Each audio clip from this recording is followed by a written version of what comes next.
So, hello mga kabukid, magandang araw pala sa inyo lahat. So, ngayon mga kabukid, gusto ko lang i-share sa inyo mga kabukid kung bakit tayo gumagamit ng ganito na bago natin isa lang yung ating mga eggs sa ating DIY incubator.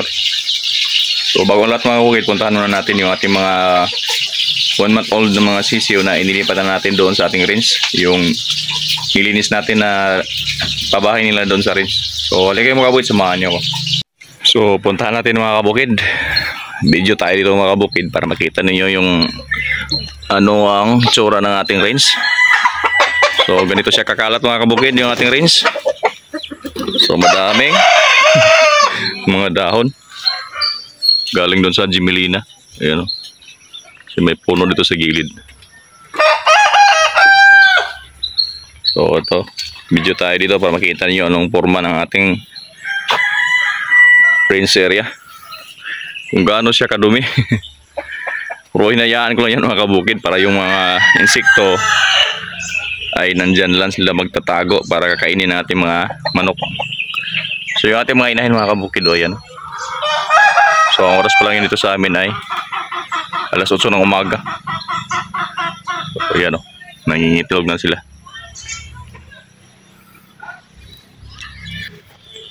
So nandun pala mga kabukid yung sinasabi ko. Wala na sila dyan. Yung tatlo nating ginyaw ay dyan pa rin. Hindi dumadami kasi lalaki pala yan sila. Ayan, nilipat ko na rin yung doon malaga natin. Simple lang yung ating range mga kabukid. Ayan, sabit-sabit lang. So yan, malaki na rin yung ating mga dumalaga mga kabukid, yung 4. Ayan. Wala, dito wala nga mga bukas lang. So yan sila mga kabukid. Tapos dito yung ating running for 3 months. So nandun, naningain na din doon sa mga damo. So yan, sabit-sabit lang mga kabukid. Yan, tinubuan na ng damo yung ating range area. So pag yan pinalabas na natin mga kabukid, yan na yan, kakainin na nila yan, mga bagong tubo ng mga damo.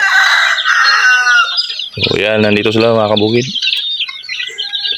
So nilipat ko pala noong 11 linggo, kapon umaga. So kapon ng umaga ko pa lang sila nilipat dito. So ayan sila o, dumadapo na. So ito yung status nila ngayon mga kabukid. So yan yung pagkain nila mga kabukid, yung Integra 2 natin, hinaluan ko na siya ng Integra 3 para masanay na sila, para pagdating ng 2 months, so at least ma-pull na natin sila ng Integra 2 ay Integra 3 pala.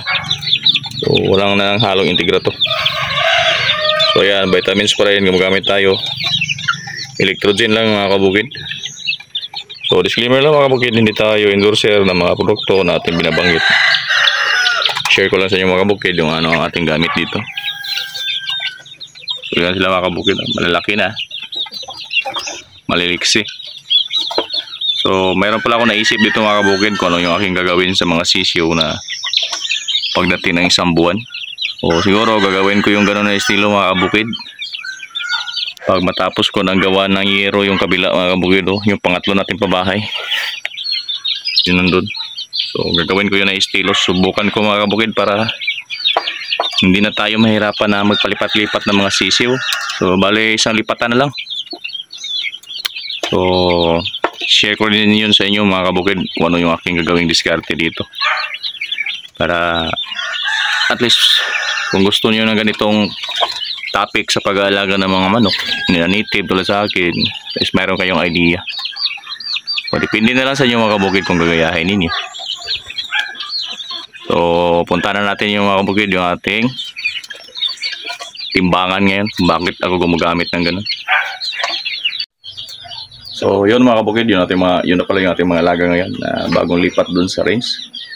So ang rason pala mga kabukid kung bakit gumagamit tayo ng ganito timbangan, kasi alam naman natin na kapag native chicken, maliit talaga yung itlog niya. So, naisip ko yung ganito mga kabukid kasi yung eggs na maliit mga kabukid, once na in-incubate natin, tapos nag-hatch na, may sisyo siya pero masyado siyang maliit. So, anong nangyayari dun sa maliit mga kabukid ay kumbaga siya yung magiging mortality natin. Kasi hindi siya, mabuhay man siya pero pagdating ng mga ilang araw, bigla siya nanghihina. So, yun ang purpose mga kabukid. Kaya gumamit ako ng ganito para timbangin yung mga eggs. So, yung mga batch niya mga kabukid, yun, yung mga sisyo na yan. So, diyan ako nag-umpisa na maggamit nito. So, tinitingnan ko kung magiging epektibo ba siya mga kabukid. So, ngayon, yung pinakamababa na timbang sa aking eggs ng ating mga native mga kabukid na ini-incubate ay nasa 40 grams. So, yun ang pinakamababa natin na timbang. So, pag naging epektibo siya mga kabukid, mag-i-steady na tayo sa 40 grams. Pero pag pangit pa rin yung resulta, mayroon pa talagang maliit talaga. Kumbaga, hindi niya kaya, kumbaga yung maraming mga sisyo na nanghihina. So, tataas na natin yung timbang mga kabukid. Mag 41 tayo, 42, ganun lang.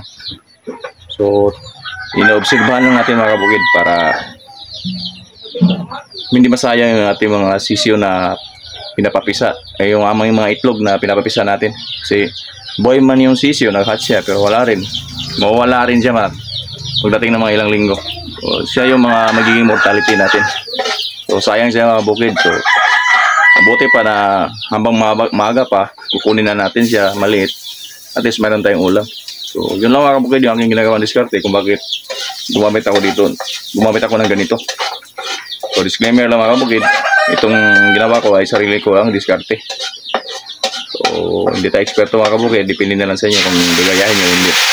So, yung ating mga alaga ay native siya. So, natural na talaga sa ating mga alaga na maliit yung mga eggs. So, yun lang siguro mga kabukid. Maraming salamat sa inyong lahat. Patuloy na tayo sa ating buhay. So maraming salamat pala sa lahat nag-subscribe sa akin. Bye mga bukid. Happy farming sa lahat. See you in my next video.